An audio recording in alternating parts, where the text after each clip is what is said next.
Hey, what up, y'all? Mr. Cruz here, the hardest worker in the room, back with another tutorial. And in today's tutorial, what I'm going to show you guys is my master channel, all the plugins that I have in there and how I use them. So for starters, I use Reason, and Reason works in racks, in case you guys didn't know, but most of you guys following my channel already know and have seen Reason before. So there you go. So with Reason, you have a lot of the stock plugins, and to me, a lot of the stock plugins aren't really that great, with the exception of this compressor and the EQ that they have in here now. But pretty much when I get to the master bus channel, I've done a whole lot of mixing and a lot of like mid-side processing before I get to the master channel.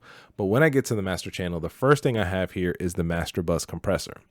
Now, if you're familiar with Reason, you know that Reason already has a compressor built into its master channel. The reason saying like, hey, Mr. Cruz, why don't you just use the one that's already there? It's so convenient. The reason being is because the master channel compressor, the built-in one, does not have this input gain knob here that I really like to use. It also doesn't have this dry wet knob that I sometimes use. Like, I don't use it all the time, but it's nice to be able to use it when it's there. But yeah, the other one was missing that, and I oftentimes found myself having to crank up the gain in order to get that compressor to actually kick in to do what it is that I wanted it to do. But being that the rack now has this input knob on here, it's really, really good. So when I have this set here to default, I actually have it set to 0. And my makeup knob is also set to 0. And the reason I do that is because when that compressor kicks in, I don't want to trick myself or trick my ears into thinking that the compressor is working really good. Like, man, this thing sounds great, just because it's louder. So don't fall into that trap. So I usually always set my compressor's makeup knob to 0, or if it's set to auto, I turn it off.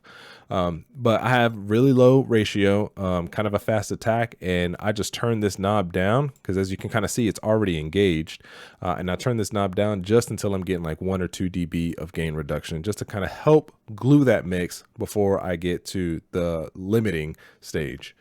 Next up, I have Ozone 9 Elements. I swear, now I don't even want to go on a rant, but I don't know. Ask me in the comments and I'll explain my rant. But Ozone 9 Elements, love it, use it all the time. And in here, I'll pretty much, don't blast me for this, but I'll use Master Assistant and I'll turn it on. I'll set it to high, and then I'll hit next, and then I will pretty much do whatever it tells me to do. With the EQ though, the EQ automatically by default makes its moves in stereo, which I don't like to do. I like to do mid-side EQing. So in their mid-side EQing is, I'll throw the mids and I'll kind of tuck a little bit of the high end out, but on the sides, I'll throw a high pass filter in order to get rid of any kind of muddiness or any kind of low end information that's coming from the sides, because I want that low end information coming right from the front, like directly in front of the listener. So I do that, and then I might boost a little bit wherever I hear a lot of character with the kick. I usually don't engage the imager because, as I said, I've already done a lot of stereo widening, panning. I like my moves, all that stuff before I get to the master channel, so I usually don't even touch the imager here. And then the maximizer, I pretty much leave it as it is, but the one thing I do is I'll turn on the learn threshold to -14 LUFS.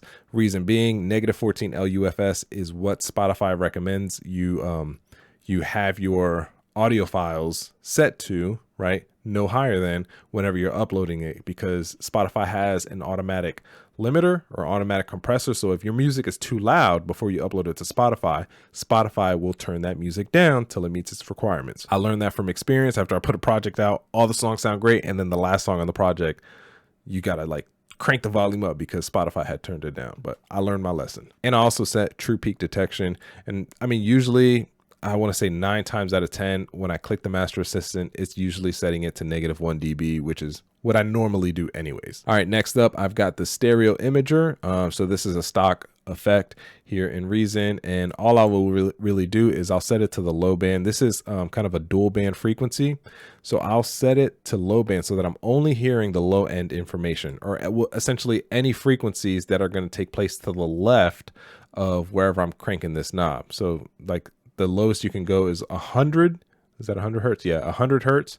So any information to the left of it, and I'll kind of turn this as I'm listening to it until I only hear the kick and the 808, or until I hear the most of that kick and 808 information.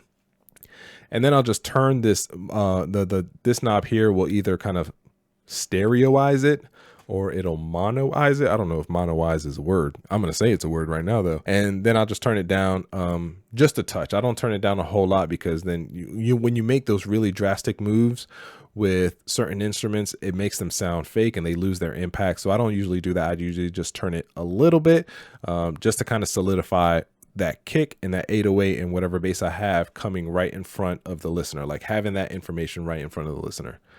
And the last thing I have is this is the newest plugin that I've actually gotten, is the U-Lean Loudness Meter 2.